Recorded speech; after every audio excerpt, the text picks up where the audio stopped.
This day in sports history. This episode is brought to you by the Sterling Soap Company. Sterling Soap is 100% natural and with a variety of bath soaps, shave soaps, beard balm, lotions, cologne, and many more personal care products in a large variety of scents, you're sure to find something that's perfect for you or that special someone in your life. Check them out at sterlingsoap.com. Hey there, and welcome back for another go-round of what happened on this day in sports history. I'm Steve White, once again back in the driver's seat. It is October 24th, and on this day, up and down the sports history timeline, Atlanta was in the spotlight on a couple of occasions. One, a miracle finish in a football game, and second, it was the site of a Pete Rose grilling after being allowed out of hibernation for the first time in a decade. We also had a one-man protest and the first ever World Series, even though it went by a different name to start out with. All that, plus a non-sports fun fact about Abe Lincoln that I bet you did not know. But let's start with what happened on this day back in 2015, when it was the Miracle on Techwood.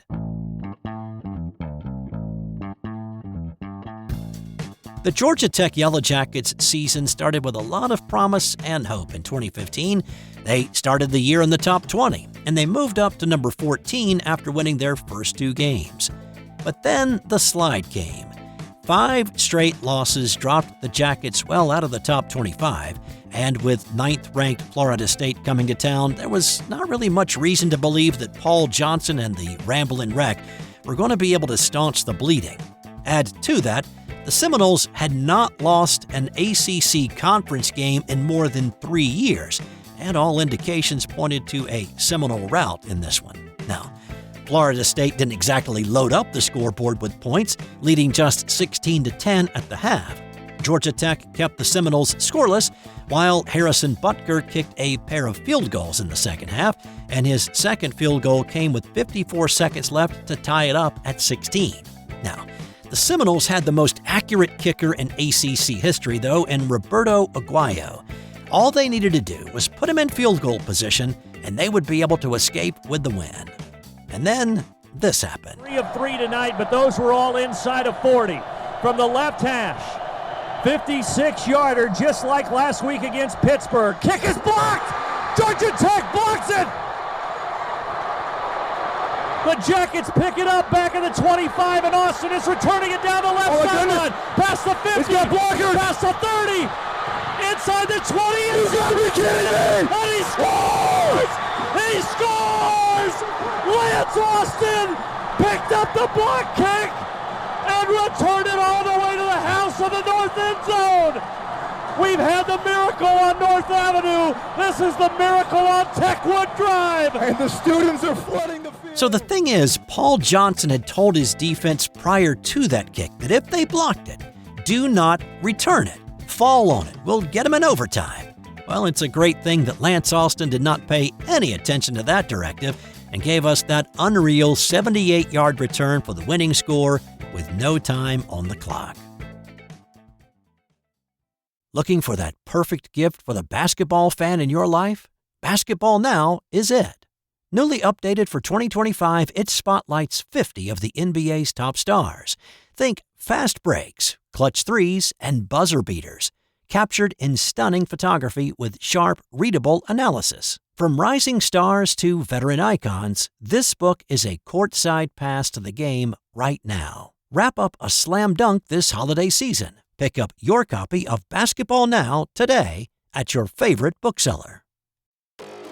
On this day in 1999, what started out as a celebration of the Major League Baseball's all-century team turned into NBC reporter Jim Gray grilling Pete Rose like Tom Cruise did to Jack Nicholson in A Few Good Men. Except in this case, it wasn't that we couldn't handle the truth, it's that we didn't need the truth. We just wanted to celebrate Pete Rose.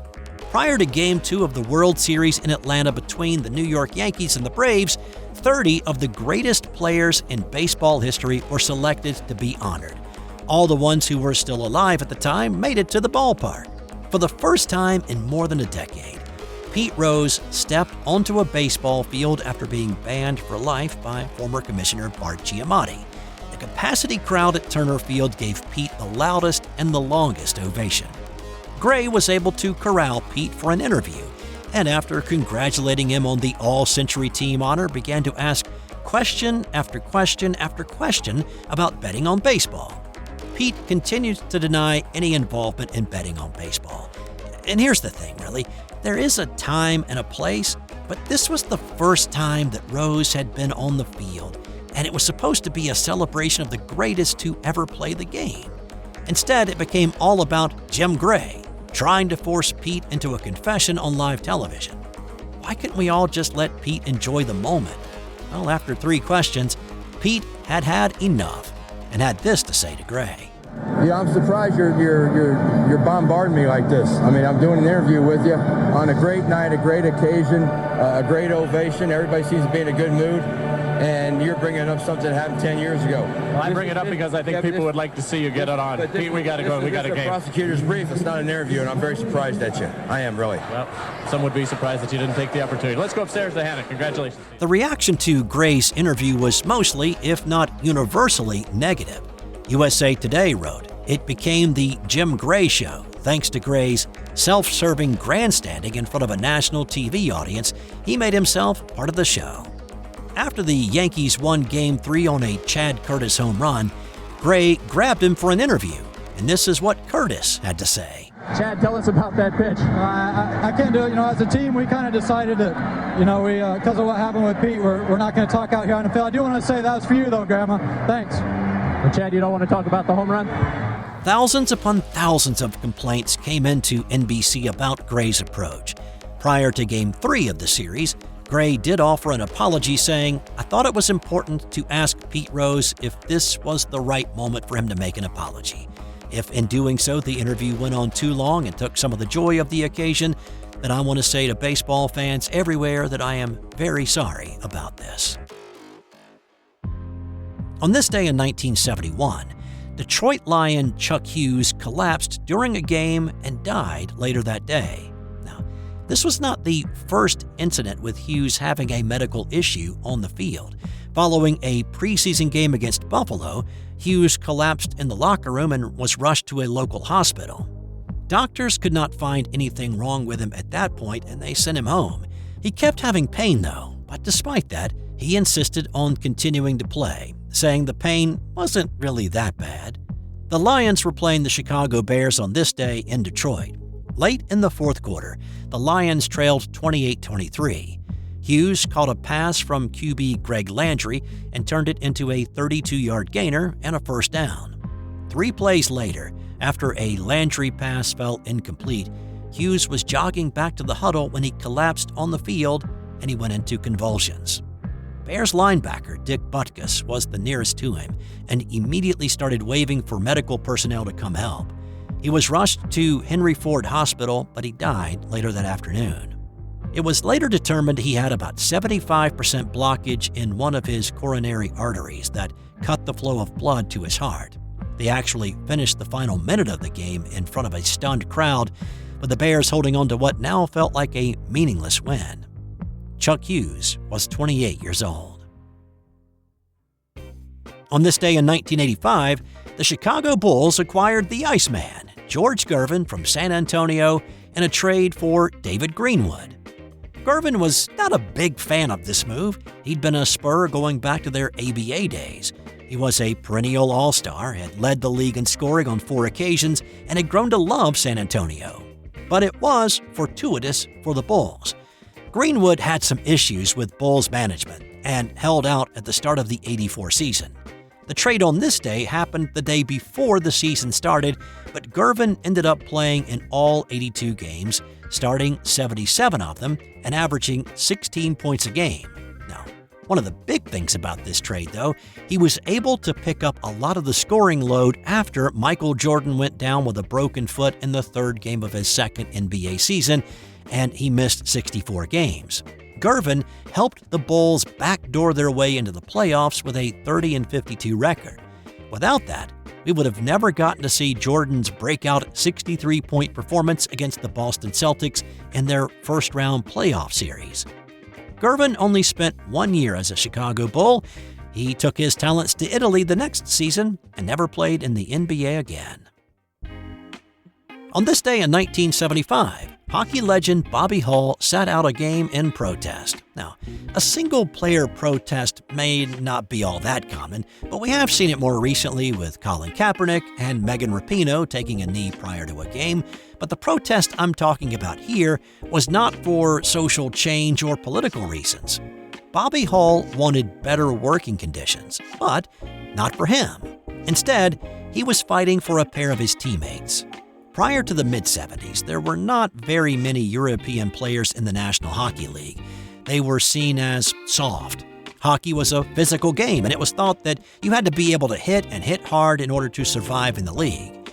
Bobby Hull had signed to play with the Winnipeg Jets of the World Hockey Association in 1972. In 1974, the Jets brought in a pair of Swedish hockey players, Anders Hedberg and Ulf Nilsson. The duo was known as the Swedish Express and impressed everybody with their skating and goal-scoring prowess.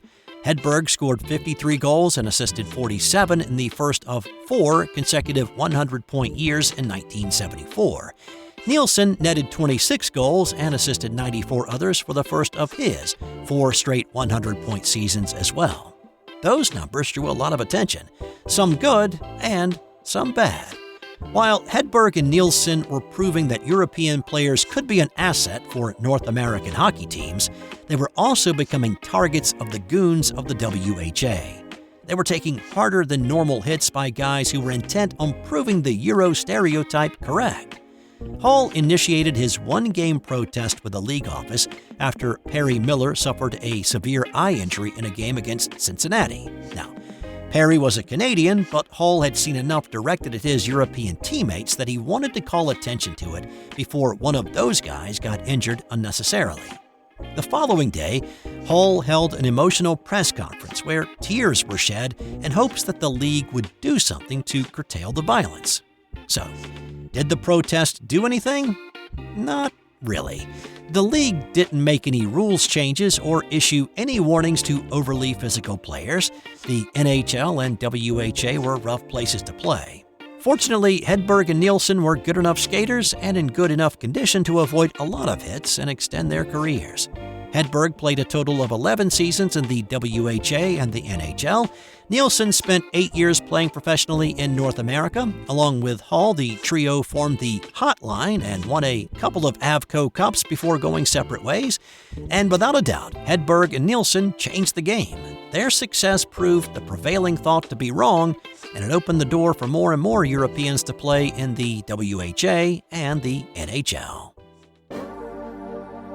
On this day in 1884, it was the first interleague championship played in professional baseball. You know it now as the World Series, and while that title was bounced around a bit about this series, the first officially recognized World Series was not until 1903. But just as Stanley and Livingstone searched for the source of the Nile, you can trace the Fall Classic back to this point 141 years ago. So this was the Providence Grays of the National League and the American Association representative New York Metropolitans playing a best-of-3 series. It all came about when the manager of the Mets challenged the Grays manager to a showdown, with each team putting up $1,000 in a winner-take-all format. Game 1 was played on the 23rd, with Providence winning 6-0 behind the pitching of Charles Radbourn, nicknamed Old Hoss. Old Hoss had reportedly won 60 games during the 1884 season. Radbourn came back to pitch Game 2 on this day and baffled Mets hitters again in a 3-1 win for the Grays. Game 2 only went 7 innings before running out of daylight, and the temperature was a bit on the frigid side as well. So that was it. The Grays had won the series, but the two teams decided to play a third game even though it had already been decided. The Grays won that one as well in a 6-inning affair. The New York Clipper named the series the Championship of the United States, while the Sporting Life called the Grays World Champions, and from that, we got the World Series. And time now for today's That's Got Nothing to Do with Sports fun fact. Abraham Lincoln was an extraordinary person, and quite an interesting one as well. Not only was he the 16th president and shepherded the nation through the Civil War, but he's also the only president to have a patent and the only president in the Wrestling Hall of Fame. But did you know he was once a bartender as well? In 1833, he opened up a bar called Barry and Lincoln with his friend William Barry in New Salem, Illinois. Now, the bar didn't last that long, though. It seems that Barry was an alcoholic, and he drank most of the booze. That's all I've got for you today. I'll see you back here tomorrow for another edition of This Day in Sports History.